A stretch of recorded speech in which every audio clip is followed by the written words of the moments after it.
অন্তর্বর্তীকালীন সরকারের উপদেষ্টাদের মন্ত্রণালয়ে বণ্টন করা হয়েছে। এতে আইন ও বিচার মন্ত্রণালয়ের দায়িত্ব পেয়েছেন ডক্টর আসিফ নজরুল।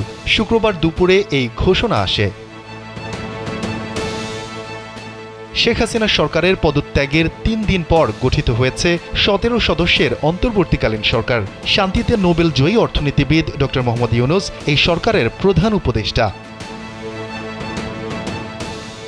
বৃহস্পতিবার রাত ৯টায় বঙ্গভবনে রাষ্ট্রপতি মোহাম্মদ শাহাবুদ্দিনের কাছ থেকে শপথ নেন প্রধান উপদেষ্টা ডক্টর মোহাম্মদ ইউনূস ও অন্যান্য উপদেষ্টারা।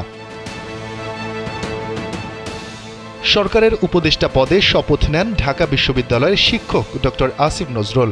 ছাত্রদের নেতৃত্বে সংগঠিত গণ অভ্যুত্থানে অভিভাবক হিসেবে সামনের সারিতে দেখা গেছে ঢাকা বিশ্ববিদ্যালয়ের আইন বিভাগের এই অধ্যাপককে। খামের এত দাগ হয় কিভাবে? এই যে ভাবি, দাগও যাবে রাগও যাবে, নিন চাকা সুপার হোয়াইট।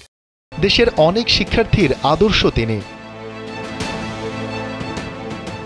বিশেষ করে আন্দোলন করার সময় কয়েকজন শিক্ষার্থীকে পুলিশ গ্রেফতার করলে অভিভাবকদের ভূমিকায় থানা থেকে শিক্ষার্থীদের ছাড়িয়ে আনেন। এ সময় ব্যাপক প্রশংসিত হন আসিফ নজরুল। এছাড়া বৈষম্য বিরোধী ছাত্র আন্দোলনের প্রতিটি কর্মসূচিতেও সোচ্চার ছিলেন তিনি।